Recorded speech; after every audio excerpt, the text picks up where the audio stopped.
सैयदों की लड़कियां सिखों के साथ गई, सैयदों के लड़के मुर्तद हो गए, पीरों के लड़के बिगड़ गए, वालिदैन खूब मुतमईन बैठे हैं, सोन बात है कि ना खराब गए सुशासन खबर को तो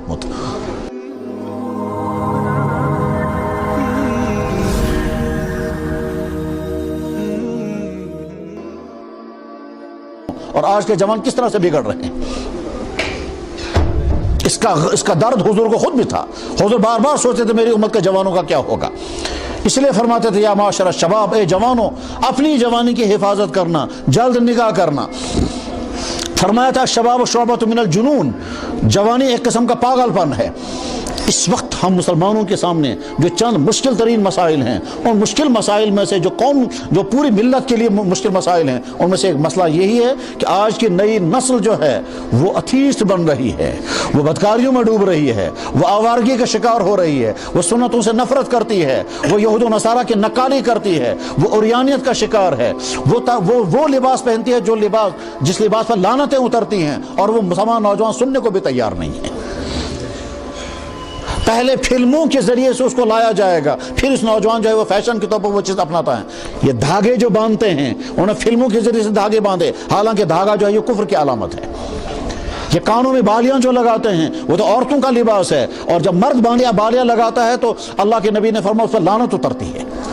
तो हाथों में धागे बांधना काले या लाल, कानों में बालियां लटकाना, यहूद व नसारा जैसे बाल बनाने, इसी तरह से ऐसी शर्टें पहनना जिन शर्टों के ऊपर गंदे जुमले लिखे हुए होंगे, ऐसी शर्टें पहनना जिन शर्टों के ऊपर जानवर बने होंगे, या शराब पीने वाले हीरो हाथ में बोतल लेकर होंगे, और ये हमारा नौजवान वही शर्टें पहनकर पीता है। वह एडवर्टाइज कर रहा है कि मैं अब मोहम्मद सल्लल्लाहु अलैहि वसल्लम की उम्मत का जवान नहीं हूँ, मैं तो किसी और रास्ते का जवान हूँ। मोहम्मद सल्लल्लाहु अलैहि वसल्लम की जवानी नमूना है जवानों के लिए। ए मेरे नौजवान भाइयों, तुम्हारी जवानी बड़ी नाजुक दौर से गुजर रही है, और चारों तरफ से इस पर ये चले कलान में है, चले कलान में चारों तरफ से सर्दी होती है, बस ठीक इसी तरह से आज का माहौल बुराइयों का चले कलान है। इस बुराइयों के चले कलान में अगर आप अपनी हिफाजत करोगे तो बच सकोगे, वरना अल्लाह अकबर, अल्लाह हिफाजत फरमाए। सैयदों की लड़कियां सिखों के साथ गई, सैयदों के लड़के मुर्तद हो गए, पीरों के लड़के बिगड़ गए, वालिदैन खूब मुतमईन बैठे हैं, सोन बात है कि ना खराब गए सुशासन खबर को तो इसलिए अपनी जवानी को, तुम्हारी जवानी के लिए नमूना फिल्मों में काम करने वाले फिल्म स्टार नहीं हैं, क्रिकेटर नहीं हैं, वो काफिर नहीं हैं, वो लोग जो जिनकी जिंदगी शराबों में और बदकारियों में गुजरती हैं, उनको आप बनाते हैं अपने लिए कि साहब मैं फलां हीरो के स्टाइल को चलूंगा, लिबास अच्छी तरह पहनूंगा, बाल फलां की तरह बनाऊंगा। नहीं मेरे भाइयों, आपके लिए नमूना मोहम्मद सल्लल्लाहु अलैहि वसल्लम की जवानी है, जिस जवानी में कहीं कोई दाग नहीं है। उस वक्त तो हुजूर नबी भी नहीं थे, अल्लाह ने तो कोई पाबंदी भी उस वक्त नहीं लगाते, समाज भी बिगड़ा हुआ समाज था। उस बिगड़े हुए समाज में अल्लाह हुजूर बेइंतहा ताकतवर, बेइंतहा खूबसूरत, किसी भी रास्ते में अगर जाते कोई रुकावट डालने वाला नहीं था। नबूवत तो 40 साल के बाद आई है, वही तो उसके बाद उतरनी शुरू हुई है। उस वक्त अल्लाह के नबी अलैहि सल्लम ने अपनी जवानी को गलत रास्ते बने। इसलिए मेरे नौजवान भाइयों, जिनका निकाह अभी न हो पा रहा हो, अपनी जवानी को अपने हाथ में कंट्रोल में रखें। बस ये समझें कि मेरे पास ये अमानत है, और इस अमानत को मैं दाग लगने नहीं दूंगा।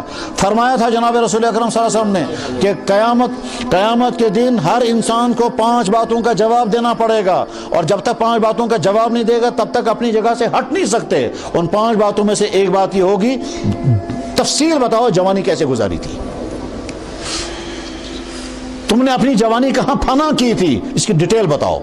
और हर इंसान खुद बोलने लगेगा, या अल्लाह मैं क्लासों में मैंने ये किया, मैंने कोचिंग सेंटरों में मैंने ये किया, पार्कों में मैंने ये किया, आवारगी में मैंने ये गलतियां की हैं। वह सारी गलतियां इंसान खुद बोलने लगेगा।